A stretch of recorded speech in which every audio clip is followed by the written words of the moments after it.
I'm giving a trigger warning. This next story includes rape and it includes a re-victimization from the police who decided to charge this woman with the felony versus charging the potential rapist. I'm starting with her picture just to humanize this woman as I tell this story.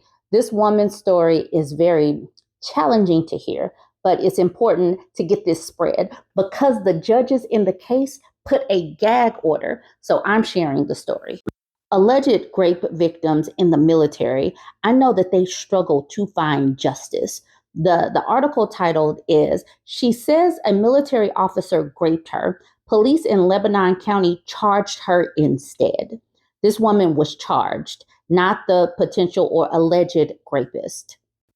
All right, here's the story. Veronika Rodriguez, 26, agreed to meet for dinner a man whom she met at her base while working for the Air National Guard in Anvil. The man told her he was new to the Air Force and new to town. She didn't know it at the time, but both were lies. He said he was trying to make new friends and wanted to know the good places to eat. So she agreed to hang out with him the next night. She said she regretted it as soon as she pulled into the restaurant parking lot. Still, she couldn't find a way to get away from him. The night ended, she told police, with him raping her in the backseat of his car while she was intoxicated. She told her military superiors the sex was not consensual, according to police reports. She didn't know if she wanted to pursue a case against him for rape, but she wanted to clear her name with the military. The police investigation by Fort Indiana Town Gap did anything but. Officers concluded she was lying and charged her with making a false report and felony wiretapping for recording her conversations with the man on her cell phone without his knowledge. Two experts hired by Rodriguez said the police investigation was seriously flawed. Lebanon County District Attorney Pierre Hess Graff last month fought against allowing the experts to take the stand in the upcoming trial.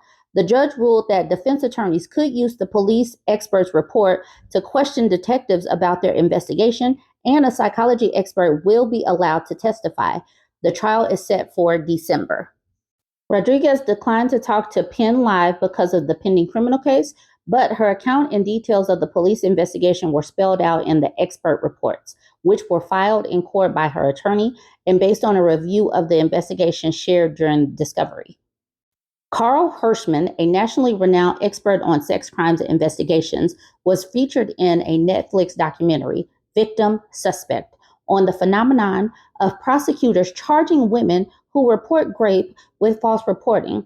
He was hired to look into Rodriguez's case. He said police drew premature conclusions from early stage information and failed to make follow-up inquiries, which meant they did not properly assess the truth of their initial conclusions by corroborating or contradicting them. A spokeswoman for the Fort Indiana Town Gap Police Department, Angela Watson, said she could not respond to criticisms of the investigation. She also did not respond to questions about the officers' training in conducting sex crime investigations. Hirschman's report, obtained from Lebanon County Court, gave these details based on a review of the police investigation. When Rodriguez met the man she later accused of rape, she said she knew he was a doctor, but didn't know he was an officer. They met January 7th, 2023 for their outing in the parking lot of a restaurant, but it was closed. Rodriguez says she asked if they could reschedule, but he insisted they try another restaurant down the street and offered to drive them. As they drove, she said he asked intrusive questions, making her uncomfortable. She pretended to call the restaurant, but said she secretly dialed the wrong number so she could tell him it was closed and go back to her car. Her phone records obtained by the police showed that she called a number one digit off from the restaurant, but he checked the door and found the restaurant opened. They ordered food and drinks. She said he asked to see her piercings and tattoos and continued into questions about her sex life. She told police his behavior made her feel so unsafe and uneasy that she began using her phone to secretly record their conversations. According to the recording cited in the expert's report, she told him, "I'm drinking and I'm not in a good state of mind." The man had previously ordered a Long Island iced tea, a potent alcoholic drink she had never had before, and she said she started feeling more drunk than she had ever before. She made a point to tell the man she was celibate and part of a church, making sex off the table, comments that were recorded by her phone. He responded that religion is really dumb, according to the expert's report. Eventually, she said she noticed she could not formulate a sentence properly. He paid the bill and they went out to his car. He took her glasses, saying she looked more beautiful without them, then rubbed her neck and chest. I'm good, like I'm fine, like you don't need to do that, she told the man, according to the police report. Other comments she made, according to the expert's report: don't. You are trying to kiss me, dude. He kissed her so forcefully it made her nose bleed. They both acknowledged that to the police and said they drove to a gas station to buy nose spray and tissues. She told the police she asked for a ride home, but he said no, we should hang out more, like we should have some fun. That's what friends do, according to Rodriguez. That's when he drove to an unknown wooded location, she said. He tried to put his hands down her pants and she removed them. He joked that since he was a doctor, it was for medical reasons, but she said, no, it's not, according to her phone recording that was cited in the psychologist expert's report. According to that report, her recording captured the following moments. He penetrated her with his finger and she said, come on, to which he said, sorry, according to the recording. She said, I like you, but are you going to be offended if we don't have sex? He said no, but proceeded to pull off his pants and pull her onto his lap. Okay, no, Rodriguez says. I'm not doing anything, the man says. I just want to, inaudible. The psychologist wrote in her report.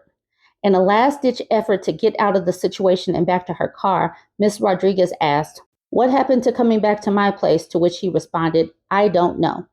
At that moment, the grape began, according to Rodriguez. After that, they sat in the car for about 5 minutes, talking about movies and random topics before headlights approached. Fort Indian Town Gap police approached the car, and the man spoke to them and provided both of their IDs. The officers logged both of their names on the report with a warning of trespassing. Rodriguez asked her not to tell anybody what happened. Initially, she did not label what occurred to her as rape, according to Hirschman's report. His report explained how she thought the man meant well and that other than insisting they have sex, he was fairly nice and asked her to hang out again. In hindsight, Ms. Rodriguez admits that in an effort to make it not as bad as it seemed in my head, she gaslit herself, Hirschman wrote. She continued to have friendly text messages with the man and exchanges with the friend, insisting that she was a willing participant. But the friend said she did not believe it. Rodriguez told police as Rodriguez had been celibate and dated a prior boyfriend for 2 years without having sex. The next day, Rodriguez got a call from her sergeant asking about the police report. That's when she said she learned the man was a commissioned officer who regularly worked on the base. Military rules dictate that officers not socialize with enlisted members. When she reported being raped 3 days later, police seemed suspicious, Rodriguez said. They didn't understand why she waited 3 days until her superiors questioned her about the incident to make the report. Instead of finding corroboration of the attack on her recordings, the Fort Indian Town Gap police used it to charge Rodriguez with 2 felonies for recording the man without his permission and sharing the audio file with a friend, and they charged her with filing a false report. The defendant did report knowingly false information to police with the intent to implicate the suspect in a criminal investigation. Police wrote in an affidavit of probable cause filed against her. The evidence listed in the affidavit were positive comments in text messages to a friend about the sexual encounter and the fact that she sent photos of her breasts to the suspect after the attack. Hirschman pointed out in his report that the photo was of her cleavage, not breast, and it was intended to show the man bruises he left on her. Looks like I got beat up, she wrote in a text that was included in the police report, but not in the affidavit filed against her. Police did not mention it in the affidavit if the suspect provided his phone for inspection, as Rodriguez did, nor was there any mention of any examination of his text messages.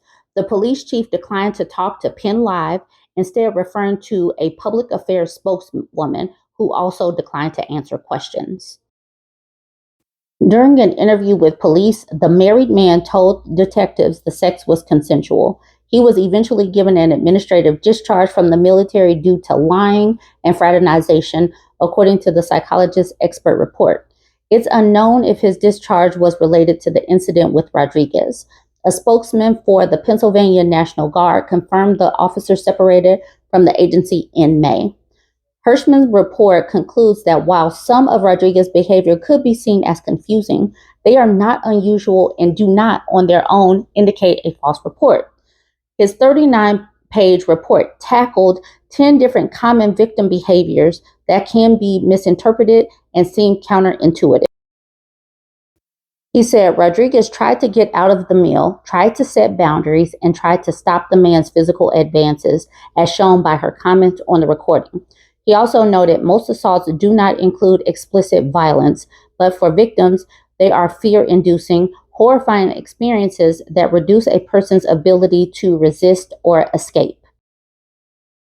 Hirschman said police did not assess whether Rodriguez was legally incapacitated and unable to consent or if she feared for her safety. They did not interview bar staff or seek security video. Police also told the suspect that a statement he provided to his military leaders has nothing to do with us, but in fact should have been checked to look for inconsistencies, Hirschman said. Penn Live relayed these specific allegations to public affairs spokeswoman who declined to respond. Instead, police started the interview by saying they have sufficient evidence that he had sex with Rodriguez. No investigators would ever tell a suspect they have evidence and what type of evidence before they even ask their first question, Hirschman. An investigator wants to see if the suspect's statements are inconsistent with the evidence. In this case, if the man had denied sex with Rodriguez, it would impact his credibility. Hirschman asked why a detective would tip their hand so early. This is not a minor mistake, Hirschman wrote, adding police also did not confiscate his phone to examine the data, which is unheard of in any type of investigation. This is one of the biggest failures in this case. This is so upsetting. Police asked leading questions of the suspect, feeding him answers instead of seeing what he might provide, and failed to ask follow-up questions, including why he proceeded with sex after she asked him if he would be mad if they did not have sex, Hirschman said. This is one of the most important parts of the interrogation with the suspect, Hirschman wrote. Why would a willing and consensual person ask this question? They wouldn't, but police never asked the suspect about that. The officers misread and used Rodriguez's text message to a friend against her, Hirschman said, but did not interview any of the friends she texted. The detectives also didn't set up a monitored phone call between Rodriguez and the suspect, which he said is considered standard.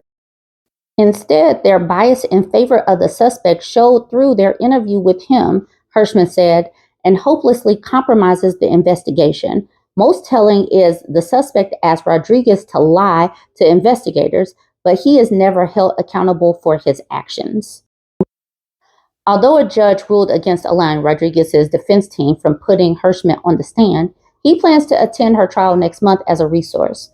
Her attorney can use his report to ask questions during trial of other witnesses, ruled Lebanon County Judge Charles Jones. Jones ruled to allow a psychological expert to testify for Rodriguez, saying he thinks that it is necessary to explain how survivors act after an SA.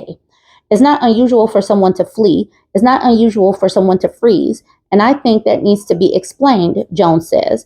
I can't see how you get around it's a false report if we don't also have a trial on whether this was a rape or not. That last article was talking about this case that was supposed to start up in December. Well, this is the newest article. Gag order issued in case of woman charged after she said military officer raped her. A Lebanon County judge on Tuesday signed a gag order preventing a 26-year-old woman and members of her family from speaking about criminal charges filed against her after she reported a rape. Veronika Rodriguez reported a military officer raped her in the backseat of his car last year when she agreed to hang out with him because he said he was new to the area. So that's where we are right now, with the exception of Her court case has been moved from December to April. So I'm going to go back to the top of this article. It says Penn Live featured Rodriguez's story based on court records filed in her case as part of a year-long project published last month that found some Pennsylvania counties prosecute a low percentage of sex crimes. Lebanon County ranked 8th lowest in the state for the rate of sex crimes prosecutions in 2022 and 23, based on the number of sex crimes reported. Lebanon County District Attorney Pierre Hess Graff refused to comment on her decision to pursue the criminal case against Rodriguez or her county's low percentage of filing charges of reported sex crimes despite the numerous requests.